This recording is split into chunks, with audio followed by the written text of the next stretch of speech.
Today we're talking with Republican Representative Tom Dent from Moses Lake. Welcome to the program, Tom. Thank you, Kelly. Nice to be here. Representative Dent, can you share with the viewers out there what parts of Washington State, your district, the lines of your district? Absolutely. So I represent the 13th district, which actually begins at the top of Snoqualmie Pass, where Kane County and Kittitas County meet.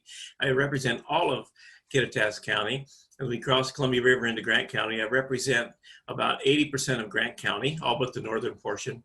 And then we go into Lincoln County, I represent the entire county of Lincoln and a sliver of Yakima. So it's the fourth largest geographic district in the state. We hear a lot here in Olympia how different it is on the east side of the state. Would you consider that to be true? Well, it's a different culture. It absolutely is. And we, we're rural people here for the most part, and especially in my district, we don't really have an urban area here that's where people really live the urban lifestyle. We're mostly rural, so and we do, and we're predominantly agriculture. So we have a little different way of life here and a little different way of looking at things. It's all good. Would you agree that COVID-19 has turned our lives upside down in Washington State?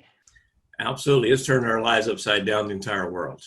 Well, I know a lot of people are concerned about the governor's really broad emergency powers during the crisis.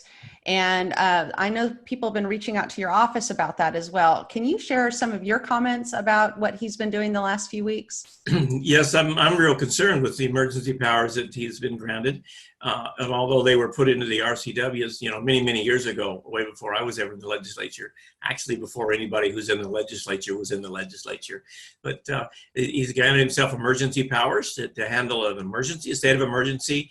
And they were put there so the governor could handle an emergency with the legislature being out of town. And but there was not an end to it. And the end in there says, when the emergency passes, when the threat passes, and the state of emergency shall cease. But the governor hasn't decided that this threat has passed yet. And we as a legislature have no power to force him to do that. And I'm very, very concerned that this has gone on too long. So basically the power of the governor's office is now including the power of the legislature. So he's not only implementing laws, but he's creating the laws as he goes. What do you have to say to people out there that are wondering why the legislature hasn't done anything to kind of put him on a shorter leash? Well, presently we have no power. There's some proclamations that he's issued that actually have to come back and have legislative approval after 30 days. And so with that being said, we've been able to put him on a bit of a leash there and keep them a little bit in line. But unfortunately, there was one that was we refused to extend, and so he just issued a new one. So we started all over again, and I think that that's a little too broad. I think that those of us that serve in the legislature, we are accessible to the people. I'm in my office at the airport. You probably heard an airplane just take off, and people know where I am. They know where my office is, and they come and see me and they say, "Tom, what's going on?" And it's like, well, this is what's going on, and I have no power to push back and stop this. So it's very concerning. Two really controversial rules that the governor has put forth recently include fining businesses that did not adhere to the stay home, stay healthy order up to $10,000. Do you have any comments on that? Well, I do, because the rules that he's put in place for the stay home, stay safe orders and not being in business and those things. So he's asked the sheriffs of the state of Washington, the police chiefs, pretty much said, we're not going to enforce this. We are not going to go punish our people for what's going on here. And so that puts him in a spot. The state patrol is not in a position to do that, and he doesn't have the power to force the National Guard to do it. So now he's decided he's going to punish the businesses with L&I threats or fines, and I think that's a bit of a stretch that he's doing that. So if the business owner doesn't comply with what he asks, so if I walk into a business without a mask on, the business owner is basically the one that'll be liable, and they can sue or they can punish the business owner. And I think that's a stretch. I truly believe that's a stretch. Another really controversial topic is the estimated anywhere between $650 million to $1 billion that's been lost to Nigerian scammers through the Employment Security Department here in Washington State, while people who legitimately need money haven't been able to even get their first paycheck from the state in the midst of this crisis. Do you have any comments about that? Well, yes, we've had, many requests, like hundreds of requests from folks in our district. My legislative assistant has worked very, very hard to help folks receive their unemployment benefits that, through no fault of their own have been laid off, and they're just trying to make their lives keep their lives moving, with groceries on the table. And even though we've cut them some slack with different things, they still need some help. And, many people they live paycheck to paycheck, and they just need the help. And I get that. So we've been working hard to do that. It's been very, very difficult for these people. But it's, it's interesting that concerned about this fraud, Nigerian fraud. We've heard, as you have, anywhere from 650 to almost $1 billion in fraud money.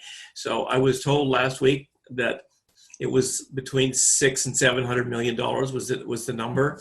And I was told that we recovered about 354 million, but that's some of the numbers I heard, 4 weeks ago. So I'm concerned about the numbers we're hearing as well. So this is a serious concern as well. And then, number two, how did this fraud happen? We declared a state of emergency. We're going to promise everybody unemployment. Now we didn't have a plan to get it to them. So, it takes planning to do these things. And there was a lot of people out there that need some help. Kind of a shift in topics. I'd like to address the more than $8 billion in lost revenue the state may be facing in the coming months. Can you share what we can do to kind of hit that head on, and maybe even some possible tactics by the Democrats to put in place a state income tax? I'm concerned because I think we're $4.5 billion at the moment down for this biennium, which is the rest of this year, basically. In a little more, not quite a year left in the biennium. $4.5 billion is a lot of money, and I think we're still growing. We still don't have the state opened up to get back to even. And even if we did have the state completely opened up, we're not going to get back to even right away anyway, because there's so many things that slow down. People are worried. People are scared. They're not going to spend the money that they were spending. So the 8.8 billion, that's going to be for the next 3 years. So that's a very concerning number. So how do we fix that? Well, number one, we need to think about how we're going to get the state back to work. That has to be a priority. Number two, we need priorities. We need to prioritize our spending. Okay. Now we've watched our businesses. We've sat on them. We've slowed them down. We've taken much of their income away. And now we're going to talk about raising taxes. How does that work? Some of them have quit already. And are they going to come back into business? There's some here in Moses Lake that aren't. They're done. They just said we can't do it anymore. One of our gymnastics schools had been here for years and years and years. She gave up. She finally closed her doors. Her rent was $7,000 a month. So how's she going to make that work? She couldn't pay the rent to make it work. So we have to be realistic that people aren't going to be back. Many of them won't be back. We've lost 30% of our child care centers, 30%. Very, very important to keep people back to work, for people to go back to work, because they need child care. So where are we going to find the child care? It's when we've lost that much of it. And are we going to be able to keep them and prop them back up to get them back in business? So it's going to be a challenge, and we need to come back to priorities. I don't see how we can raise any taxes. Want to raise income tax? I don't think so. I mean, this is that's a constitutional issue in the Washington State Constitution. We won't have income tax. We have a B&O tax on our businesses, and people have said, well, it's an unfair tax because we're taxing the gross. That's right. We do tax the gross. It's been there forever, but we can't tax the net, because that would be an income tax, because it's in our Constitution. So we need to remember that part. I know they want to raise taxes. I know they're going to come back with plans and plots to raise all these taxes, and gee, where are you going to get it? It's the old story, you just can't get milk from a turnip, right? You just can't. So let's just think about what we have and how we're going to prioritize and keep things moving and keep our folks in business. That's what we need to do. And then the money will come if we help them stay in business. We make it work for them to stay in business. Representative Dent, if voters want to get in touch with you and talk to you about their ideas or concerns about state government, how can they do that? Well, you can email me at TomDentCommittee@gmail.com. Again, that's TomDentCommittee, all one word, @gmail.com.